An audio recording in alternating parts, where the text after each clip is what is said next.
사도행전 10장입니다. 가이사랴에 고넬료라는 사람이 있었습니다. 그는 이탈리아 부대인 로마 군대의 백부장이었습니다. 고넬료는 경건한 사람이었습니다. 그와 그의 집에 사는 모든 사람이 하나님을 공경하고 경외하였습니다. 그는 가난한 사람들에게 아낌없이 돈을 주었고 늘 하나님께 기도했습니다. 어느 날 오후 3시쯤 고넬료는 환상을 보았습니다.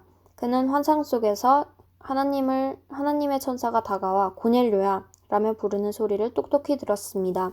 고넬료는 두려움 속에서 천사를 쳐다보았습니다. 고넬료는 주님, 무슨 일이십니까? 라고 물었습니다. 천사가 대답했습니다. 하나님께서 네 기도를 들으셨다. 내가 가난한 사람들을 도운 것을 보셨으며 너를 기억하셨다. 지금 사람을 욥바로 보내어 베드로라고 하는 시몬을 모셔오너라. 그는 가죽 제품을 만드는 시몬이라는 사람의 집에 묵고 있는데 시몬의 집은 바닷가에 있다. 자기에게 말하던 천사가 떠나자 고넬료는 하인 2사람과 자기 부하 중에 경건한 군인 1사람을 불렀습니다. 고넬료는 그들에게 모든 일을 이야기해 준 뒤에 그들을 욥바로 보냈습니다. 이튿날 낮 12시쯤 고넬료가 보낸 사람들이 욥바 근처에 이르렀을 때에 베드로는 기도하려 지붕 위로 올라가 있었습니다. 베드로는 배가 고파 무엇이라도 좀 먹었으면 하던 참이었습니다. 사람들이 음식을 준비하고 있던 중에 베드로는 환상을 보았습니다. 베드로는 하늘이 열리고 큰 보자기 같은 것이 네 몽퉁이가 묶여 땅으로 내려오는 것을 보았습니다.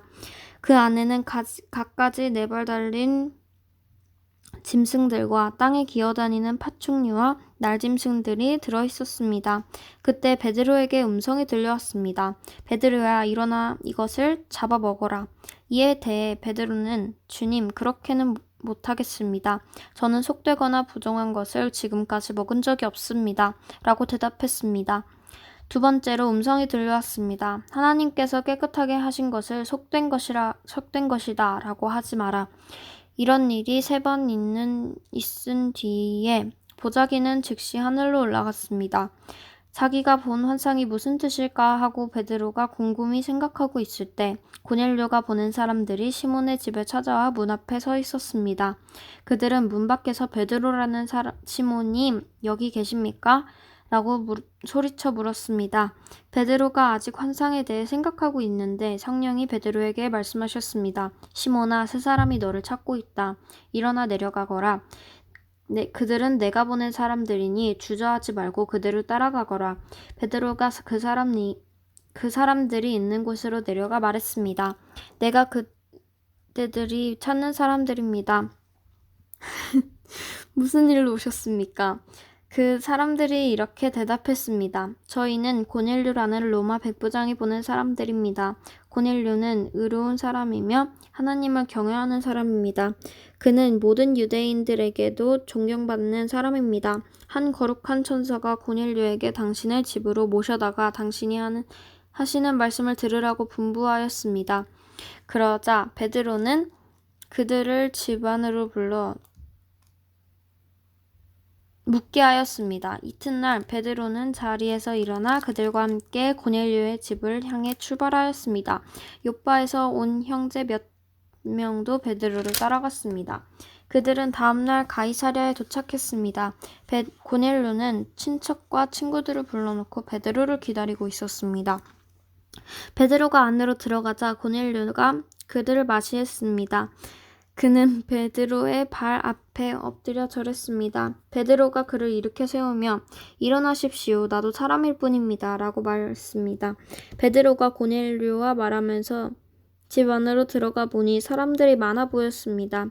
이들을 향해 베드로가 말했습니다. 여러분도 잘 아시겠지만 유대인이 이방 사람들을 사귀거나 그의 집에 찾아가는 것은 유대법에 어긋나는 일입니다만 하나님께서는 저에게 어떤 사람도 속되거나 부정하다고 해서는 안 된다는 것을 보여주셨습니다.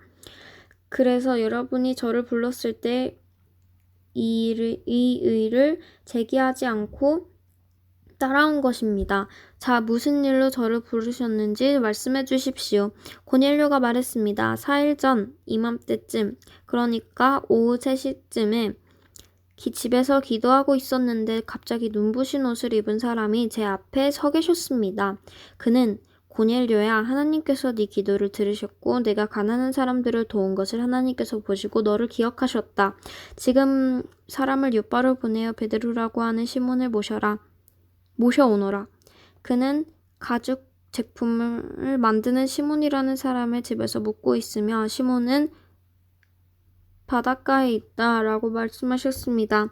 그래서 나는 곧 당신에게 사람을 보냈습니다. 그런데 이렇게 와주셨으니 참 잘하셨습니다. 이제 우리 모든 사람은 주님께서 당신에게 하라고 명령하신 모든 말씀을 들으려고 하나님 앞에 모여 있습니다. 베드로가 입을 열어 말했습니다. 나는 참으로 하나님께서는 사람을 외모로 차별하지 않는 분이시라는 것을 깨달았습니다. 하나님께서는 어느 나라 사람이든지 하나님을 경외하고 의로운 일을 하는 사람을 받아주십니다. 하나님께서는 이스라엘 백성에게 말씀을 보내시고 예수 그리스도를 통해서 평화의 복음을 선포하셨습니다. 예수님은 모든 백성의 주님이십니다.